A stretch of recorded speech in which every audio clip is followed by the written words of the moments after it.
Hey, what's good, everybody? It's your boy back again with another video, and today I am joined here with Chris. What did you do and what did you play? Hey guys, it's Chris, aka Joan, and I played Danger Tearlaments at the Shane's Locals, and I went undefeated. So, yeah, pretty cool. Awesome, bro. You got any shoutouts?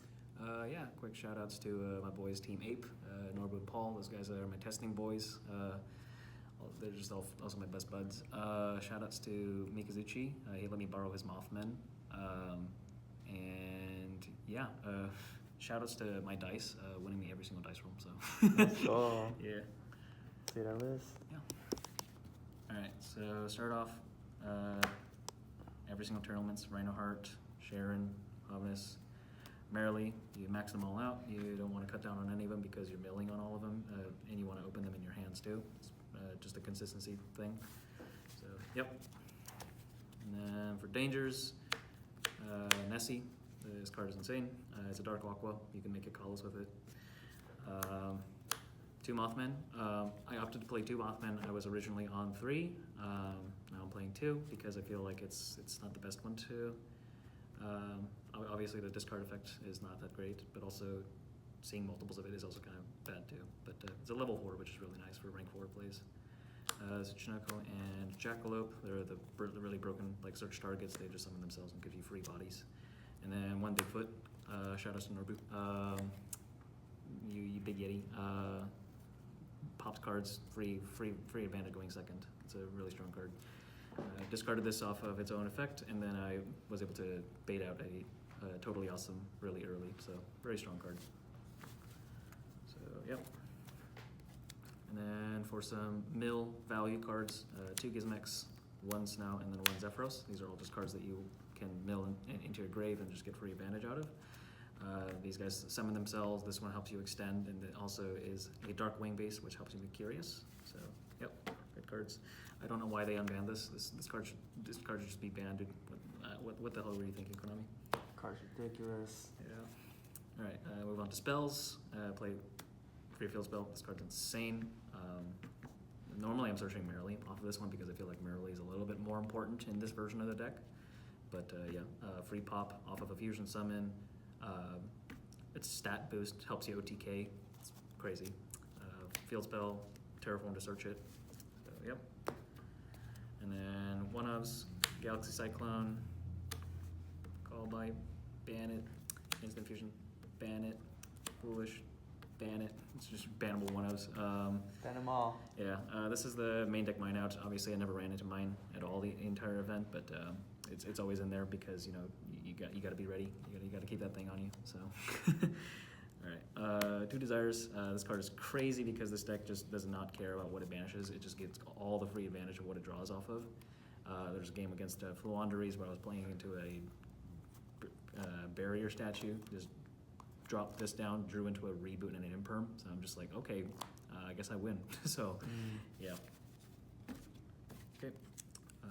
Going second cards, Dark Ruler, Super Poly, imperm in the main deck. So Dark Ruler and Super Poly, obviously huge blowout going second cards that can just help you disassemble your opponent's board. Imperm also is a very good reactionary hand trap that you get to play that doesn't play into talents.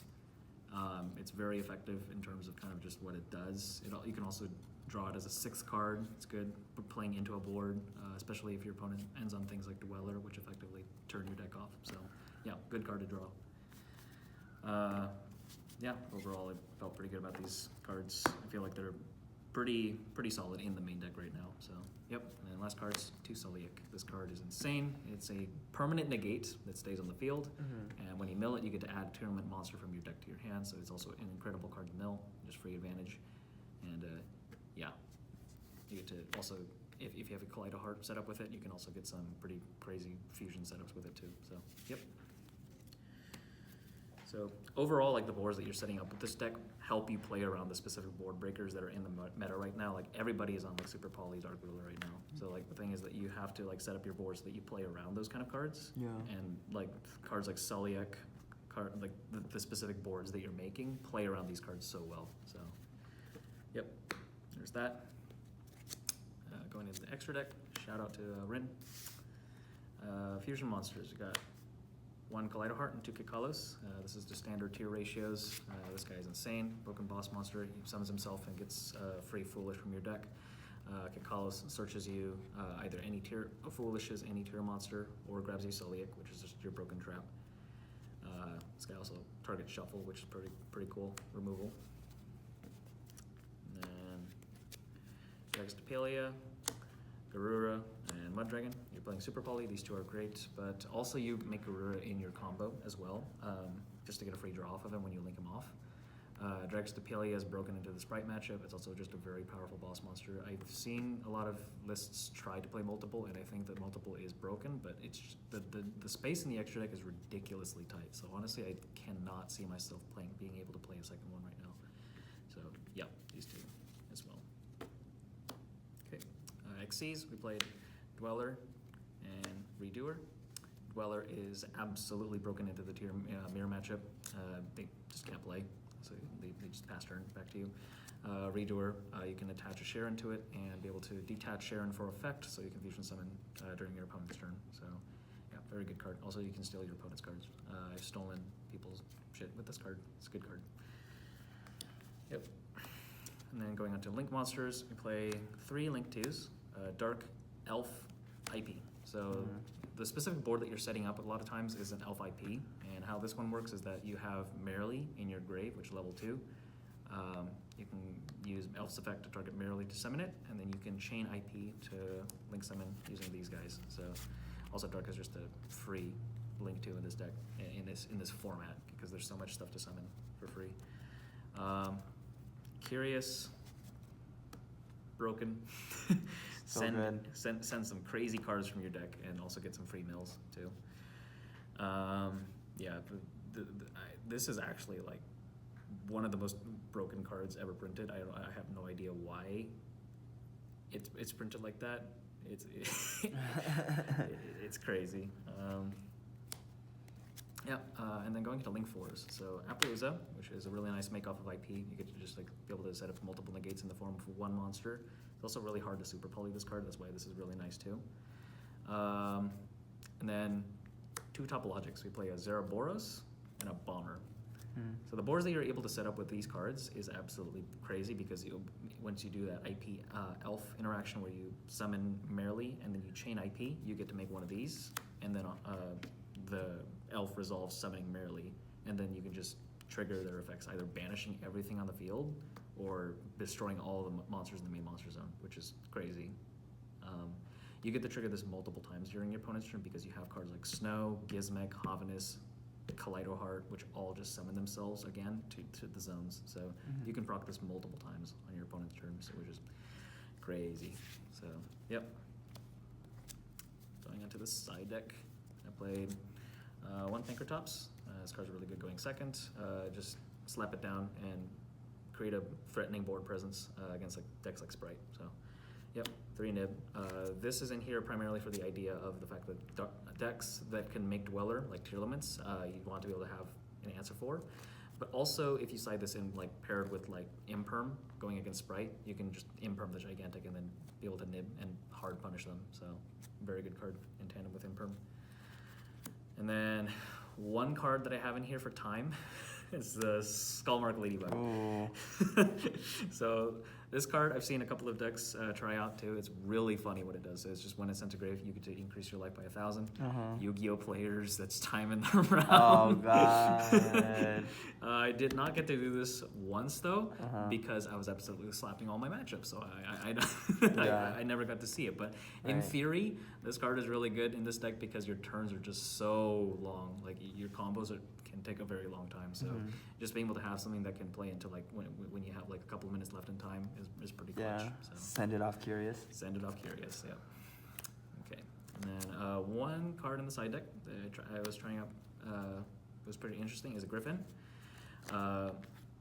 Griffin can help you enable some pretty cool things going first when you can send some really powerful like floodgate card effects that you can side in going first. Unfortunately, I wasn't able to resolve this combo once. The primary target that I send for Griffin is Anti-Spell, because I feel like the cards that just demolish this board are like the going second cards like Talents and Slayers. Those are the cards that really hurt this deck. So I feel like having anti-spell is really, really nice when you're going first.